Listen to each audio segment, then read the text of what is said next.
네, 대선까지 34일 남은 오늘 전국 상황, 이승훈 더불어민주당 전략기획위 부위원장, 강전의 국민의힘 대변인과 살펴보겠습니다. 어서 오세요. 안녕하세요. 네, 내일 오후 3시 대법원 대법정에서 이재명 민주당 후보의 선거법 상고심이 지금 선고가 되지 않겠습니까? 그래서 저희 YTN도 생중계를 할 예정인데 어떻게 결과 예상하십니까?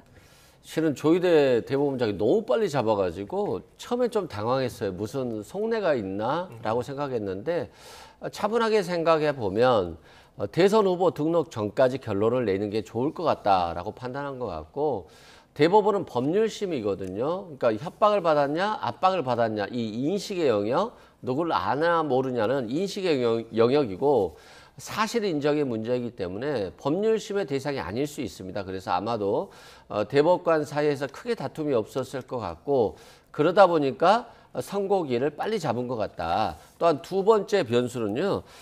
만약에 이게 대법원의 재판이 계류 중인 상태에서 이재명 후보가 대통령이 된다면 이 대법원 판결을 하는 게 맞느냐 가지고 다툼이 있을 수 있고, 이게 헌법재판소로 넘어갈 수가 있거든요. 그러면 헌법재판소에서 헌법 84조에 따라 이 소추에는 재판도 포함된다라고 봐서 재판이 중단된다라고 한다면 헌법재판소가 그런 결정을 내리면 대법원이 수용해야 되는 거거든요. 그러면 마치 대법원이 헌법재판소의 하부기관처럼 비춰지는 것이 상당히 부담스러울 것 같아서 아마도 대선 전에 빨리 선고를 하려고 하는 것이 아닌가 싶습니다. 네, 대변인께서는 어떻게 전망하십니까? 네, 저도 대법원에서는 어쨌든 국민에 대한 책임감, 선거 이전에 우리 국민들께 알 권리 보장 차원에서 여기에 대한 선고를 좀 서두르는 것이 아닌가라고 생각을 하고요. 633 원칙이 있는데 이재명 대표는 공직선거법 1심이 나올 때까지 2년이 넘게 걸렸습니다. 근데 대법원이 일선 법원에 계속적으로 633 원칙을 지키라는 공문을 내려보냈기 때문에 그런 부분에 있어서도 속도감이 올라가는 것이 아닌가.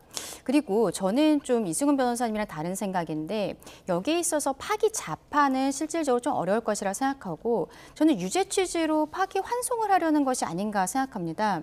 22일에 첫 번째 심리가 있었고 24일에는 또 좀 깊은 심리가 있었다라고 하는데, 그 이전에 이미 재판연구관들이 만들어 놓은 보고서를 가지고 회의를 했다라고 합니다. 근데 이 과정에 있어서 헌법을 전공한 재판연구관이 들어갔다라는 언론 보도가 있어요. 저는 그 부분에 좀 포커스를 맞췄는데, 이게 왜냐면은요, 지금 헌법 관련해서 재판연구관이 들어갈 것은 이 변호사님 말씀해 주신 것처럼 헌법 84조에 대한 문제, 이것을 해석하기 위한 것이라고 생각을 합니다.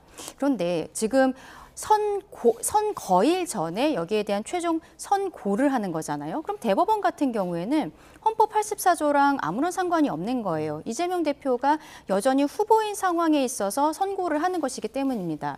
근데 여기에서 무죄를 확정하게 된다면 이재명 대표는 이 사건에 있어서는 더 이상 재판이 진행되지 않는 거잖아요. 근데 만약에 파기 환송을 하게 되면 고등법원으로 사건이 돌아가게 되거든요. 근데 돌아갔을 때는 이게 6월 3일 전까지는 사실상 선고를 하기가 좀 어렵습니다.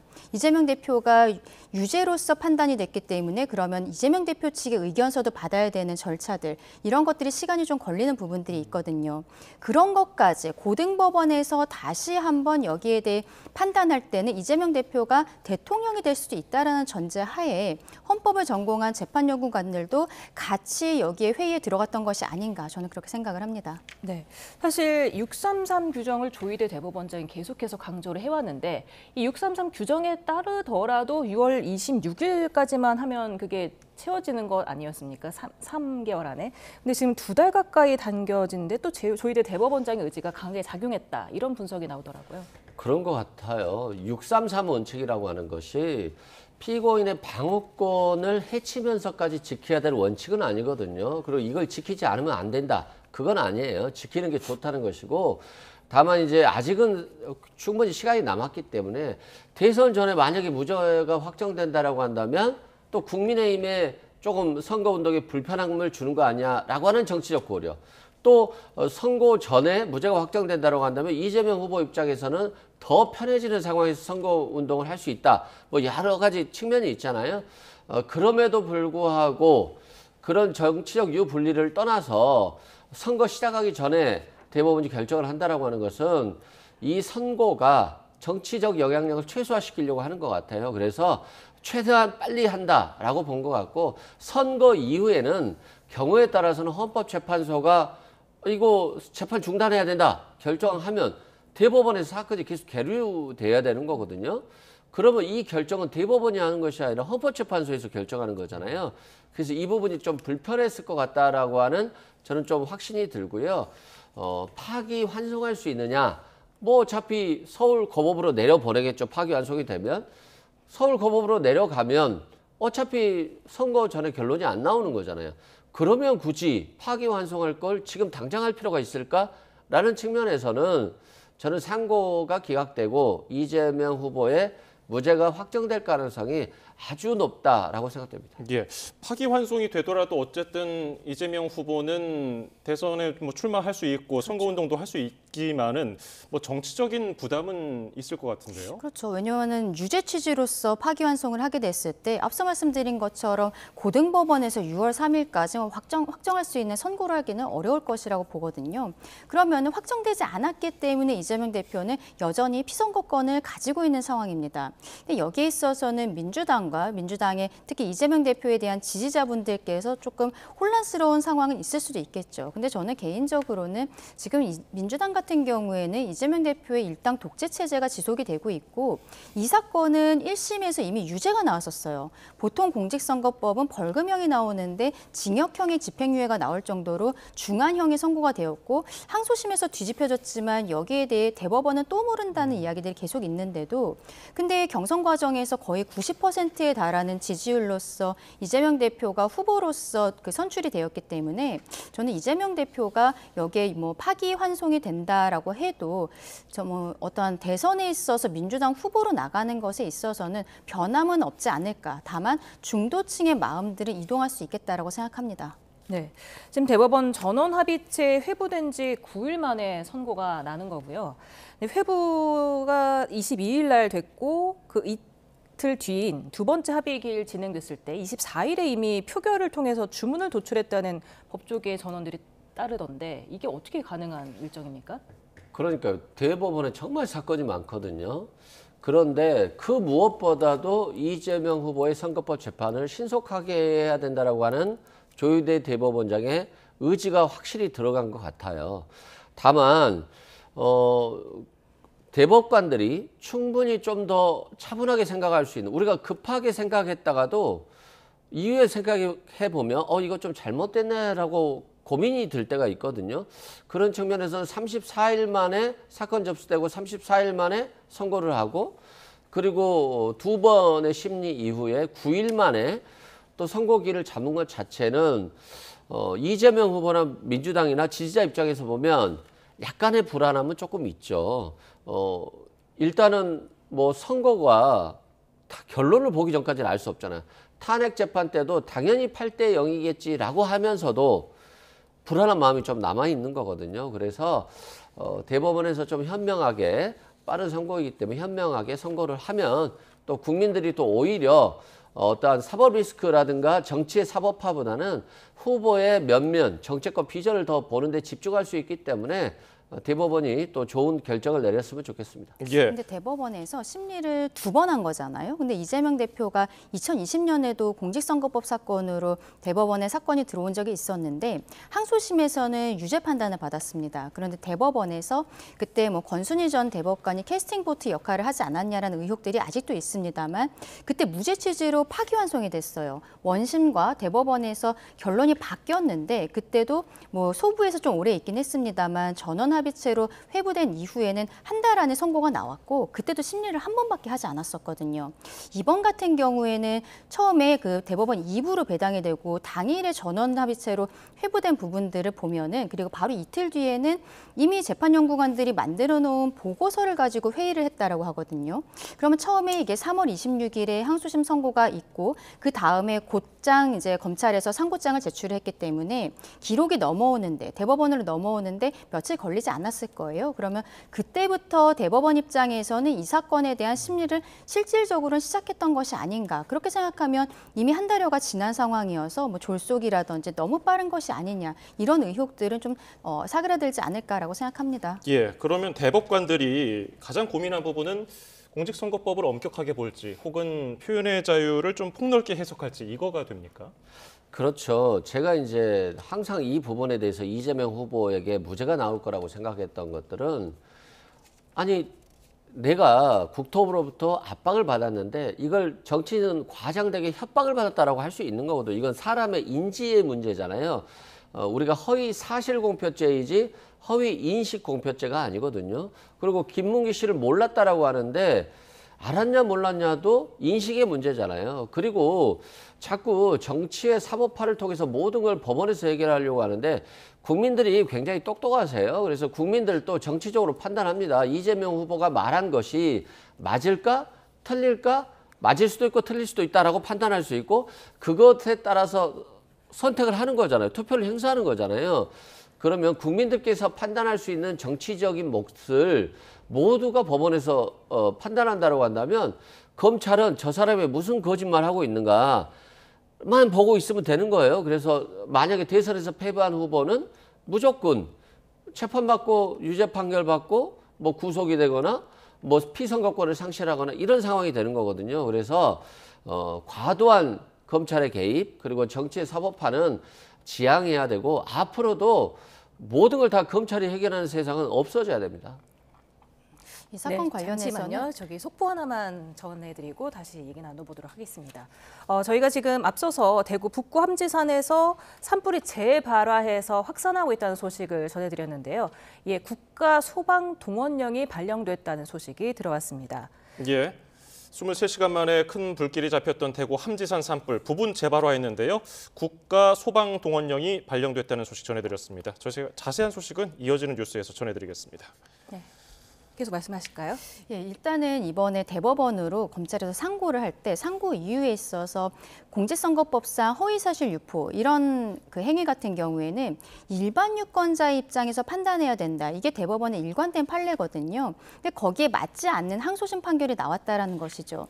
백현동 사건에 있어서 박근혜 정부 국토부로부터 협박을 받았다라고 이야기를 하는 과정에 있어서 이재명 대표는 경기도에 대한 감사 과정에 있어서 판넬 같은 것들을 미리 준비를 해오고 그리고 관련된 공무원들이 모두 다 협박 같은 것을 받은 적이 없다라고 이야기를 한 바가 있습니다.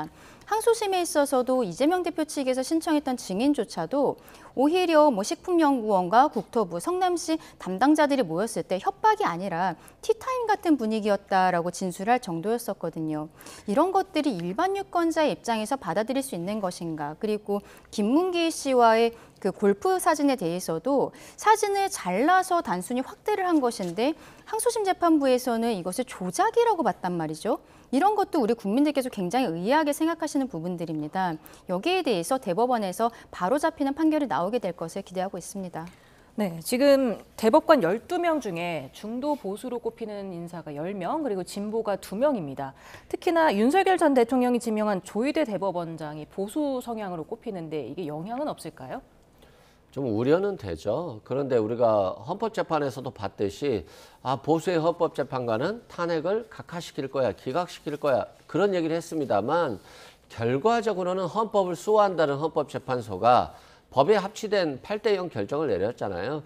마찬가지입니다. 대법관들도 보수 우위이고 그렇기 때문에 재판을 신속하게 하는 것들이 이재명 후보에게 불리한 재판을 하려고 하는 거 아니야? 라고 하는 조금 우려심은 있습니다만 그럼에도 불구하고 대법원이라고 하는 것은 법률심이고 사실 인정에 관한 문제는 사실심 정권사항입니다. 그래서 뭘 알았냐 몰랐냐 또는 협박이나 압박과 같은 인식의 문제는 대법원에서 법률심으로 다룰 문제가 아니라고 보고 있기 때문에 대다수의 법조인들이 이건 상고 기각이다라고 하는 이유가 결국 법률심에 있는 거거든요. 그래서 대법관들도 수십 년간 법을 알고 재판을 해오신 분들이기 때문에 그 어떠한 선을 넘어서 나는 이재명 후보 싫어, 민주당 싫어 라고 한다라고 해서 그런 자기의 주관적인 성향으로 말미암아 법과 양심에 어긋나는 판결을 하지는 않을 것이다 라고 보고 있습니다. 예, 그러면 판결은 대법관 다수가 선택하는 쪽으로 나오는 겁니까? 네, 그렇죠. 7인 이상이 뭐 기각이나 뭐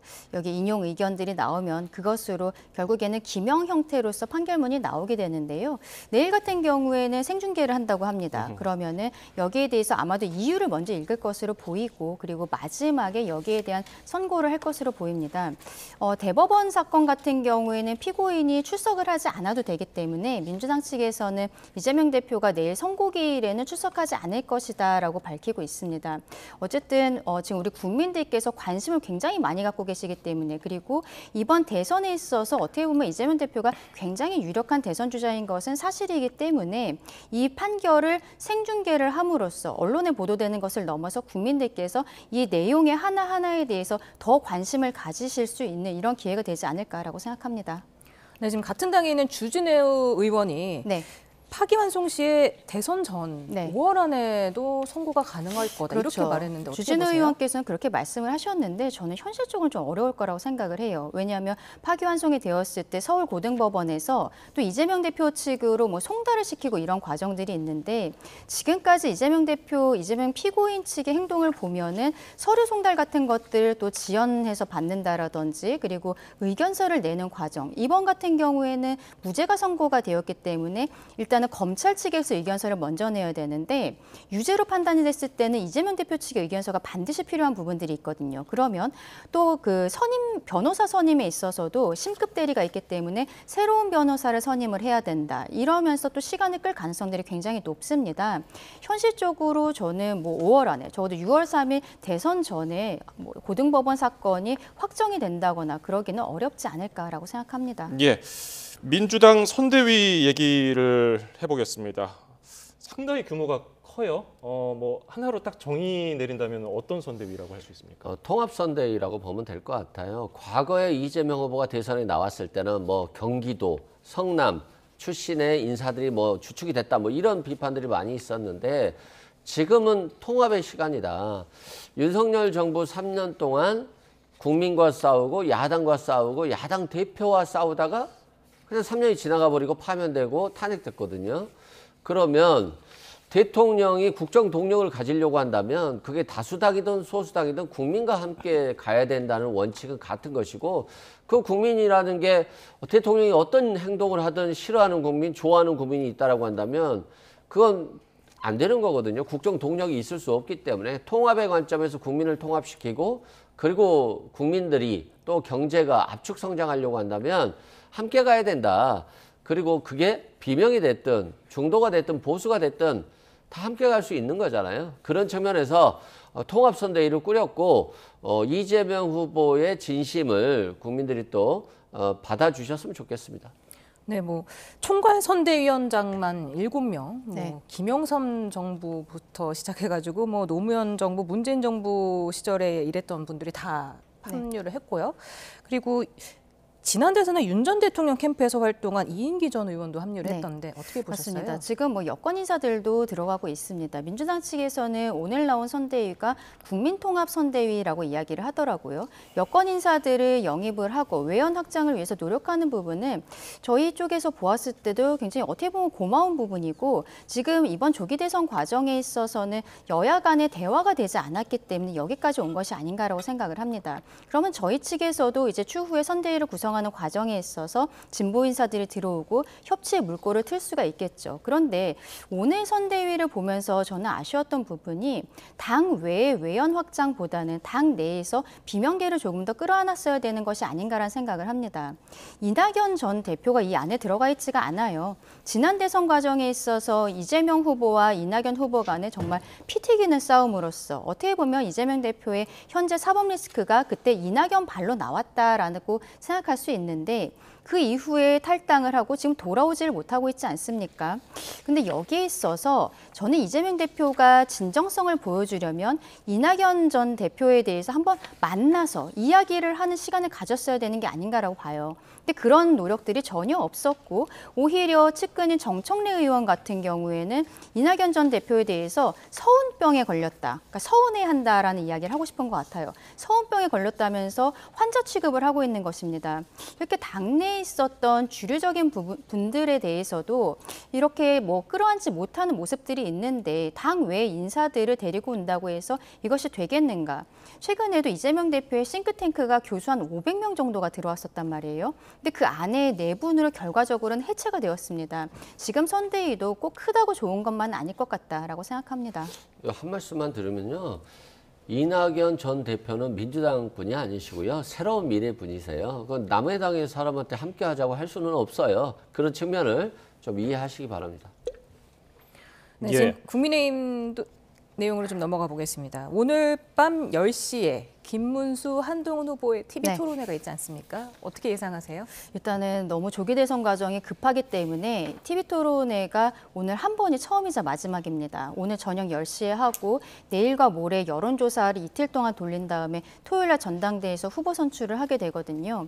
근데 지금 위원회도 탄핵에 찬성했었던 분 한 분, 그리고 반대했었던 분 한 분이 올라왔기 때문에 역시 윤석열 전 대통령과의 관계에 대한 이야기들이 나올 수밖에 없겠죠. 근데 다만 이 부분은 이미 8강, 4강 때도 나왔었던 이야기이기 때문에 이제는 한 명이 되었을 때 본인과 다른 생각을 갖고 있는 당원들을 어떻게 하나로 만들 수 있을 것인지, 내가 이 당을 이끌 수 있는 국민의힘의 후보로서 적임자라는 것을 어필하기 위해서 어떠한 해결책 같은 것을 제시하는 과정이 있지 않을까라고 보고요. 그리고 지난 4강 토론에 있어서 한동훈 후보가 대한민국 1년 예산에 대해서 전혀 엉뚱한 대답을 한 바가 있습니다. 그런데 김문수 후보 같은 경우에는 원내에도 오래 계셨고 지자체장을 했었던 경험들이 있거든요. 그러면 한동훈 후보에 대해서는 아마도 그런 부분들, 준비된 대통령 후보인가에 대한 이야기들을 좀 강하게 주장을 하게 될 것으로 보이고, 한동훈 후보 입장에서는 지금까지 이야기를 했던 것처럼 본인이 지금 이 탄핵의 시점에 조기 대선 국면에 있어서는 본인이 적임자다라는 이야기를 하면서 아마도 좀 피 튀기는 싸움이 되지 않을까라고 생각합니다. 예, 국민의힘 지도부에서도 더 큰 집을 위해서는 이 단일화 경선이 필요하다고 했는데, 그러면 최종 후보에 김문수 후보가 올라가느냐, 한동훈 후보가 올라가느냐, 어떤 쪽이 한덕수 대행과 합쳤을 때 좀 더 빛을 발할까요? 일단 김문수 후보는 김덕수라고 하잖아요. 그래서 이미 경선에서 올라가기만 하면 단일화 하겠다라고 하는 것이니까 단일화는 좀 순조롭게 이루어지지 않을까 싶어요. 다만 굉장히 뭐 오래 달리기를 해가지고 마라톤 다 끝났는데 갑자기 힘에 겨운 사람한테 야, 너 다른 사람하고 다시 경선해 라고 하는 것과 같은 것이어서 공당으로서의 국민의힘이 할 모습은 정말 아닌 것 같다라고 생각되고요. 한동훈 후보 같은 경우는 어떤 선택을 할지 제가 잘 모르겠더라고요. TV에서 얘기하는 모습들을 보면 지금 경선 얘기를 할 때는 아니다라고 하는데, 그러면 정작 후보가 돼서도 시간 끌기를 하다 보면 한덕수 대행의 표심이 자기한테 올 거다라고 해서 뭐 이기는 경선을 할 것인가 아니면 아예 경선을 치르지 않을 것인가에 대한 생각이 좀 있는 것 같더라고요. 그래서 좀 그건 더 지켜봐야 되겠는데요. 결국에는 국민의힘의 대통령 후보라고 한다면 대한민국을 어떻게 운영할 것인가에 대한 생각이 있어야 되는데, 내가 후보가 된다면 한덕수 대행에게 뭐 진상하겠다라고 하는 느낌이 들어요. 그래서 김문수 후보가 왜 대선에 나왔는지에 대해서는 저는 좀 의문이 많이 듭니다. 네, 홍준표 캠프에 있었던 유상범, 김대식 의원이 김문수 후보 지지를 선언을 했고, 앞서 탈락해서 나경원 의원도 오늘 탈락한 지 한 8일 만에 김문수 후보 지지를 선언했더라고요. 홍준표 후보는 오늘 가족과 함께 탈당계를 내긴 했는데, 맞습니다. 혹시 좀 시간이 지나면 또 어느 정도 역할을 할 것으로 보십니까? 홍준표 후보는 당에서 당연히 역할을 해주셔야 된다라고 생각을 하는데, 탈당계까지, 가족까지 다 같이 탈당계를 지금 제출하신 상황이어서 아마 이번 대선에서 뭐 지원 유세를 한다거나 이런 것들을 하지 않겠다라는 의지를 보이신 것이 아닌가 생각합니다. 다만 여기에 있어서는 이제 최종으로 선출되는 후보와 그리고 당 지도부가 반드시 설득을 해야 된다고 생각하는데요. 지금 있는 후보들도 물론 훌륭하신 분들입니다만 홍준표 홍준표 후보가 가지고 있는 매력들, 특히 2030 청년과의 접점에 있어서는 저희 보수층에서도 홍준표 후보만한 사람이 없다라는 평들이 있습니다. 이러한 부분들이 저희한테 굉장히 중요한 상황이에요. 왜냐하면 개혁신당의 이준석 후보도 뭐 끝까지 지금 달리겠다라는 의지를 보여주고 있는 상황이기 때문에 홍준표 후보에 대해서는 저희가 계속적으로 러브콜을 할 수밖에 없는 상황이다라고 말씀드려야 될 것 같습니다. 예, 한덕수 권한대행 사퇴 시점과 출마 선언 시점까지 지금 보도가 되는 상황이에요. 어떻게 보고 계세요? 그래 뭐 5월 2일쯤 출마한다고 하더라고요. 오늘 해군 장성, 미 해군 장성을 만났기 때문에 아마 그 다음 일정으로 미뤘다라고 하는데 이런 게 좀 저는 웃긴 것 같아요. 한덕수 대행이 일단은 권한 대행으로서 국정을 책임지고 있고 또 조기 대선 과정에 있어서 대선을 관리하는 사람인데 대선을 관리하려고 하는 심판은 안 보고 그냥 계속 선수로 뛰고 있는 거예요. 몰래. 한 명이 그러니까 12대 11로 싸우는 것처럼 몰래 싸우고 있는데 이게 굉장히 위선적인 부분입니다. 공직자라고 한다면 자신이 뭐 윤석열 정부 실패의 2인자로서 책임을 진다라고 하는 것을 망각하더라도 최소한 마음을 먹었으면 그만 공직 사퇴하셔야죠. 그런데 자꾸 마치 공권력을 이용해서 선거운동 한다는 것 자체가 저는 굉장히 무책임해 보이고요. 국민들께 감동을 전혀 주지 못하고 있다라고 말씀드립니다. 네, 한대행이 사실은 나경원 캠프가 꾸려졌던 사무실에 입주를 시작한 것으로 보이는데 내일 사퇴하고 모레 출마 선언이 유력하다 이런 보도가 계속 나오고 있지 않습니까? 네. 그런데 또 최상목 부총리는 아직까지 언지를 받지 못했다 이렇게 오늘 밝혔어요. 그렇죠. 아직 뭐 주위 사람들한테 언제 뭐 출마 선언을 하겠다라든지 구체적인 일정은 이야기하지 않은 것으로 보이고 다만 언론 보도에 따르면은 나경원 의원이 이제 중도에 탈락을 했기 때문에 그 사무실을 인수를 해서 한 28일 정도부터는 이미 실무진들이 일을 하고 있다라는 보도들이 있거든요. 이 정도 됐을 때는 어쨌든 시기의 문제는 차치하더라도 출마에 대한 생각들은 강하게 갖고 있는 것이 아닌가라고 생각합니다. 근데 한덕수 권한대행은 어쨌든 보수 쪽의 후보로서 나오겠다라고 저는 보고 있습니다. 무소속이든 혹은 저희 국민의힘으로 입당을 하던 간에 어쨌든 저희 후보와의 단일화 과정은 필요하다고 봅니다.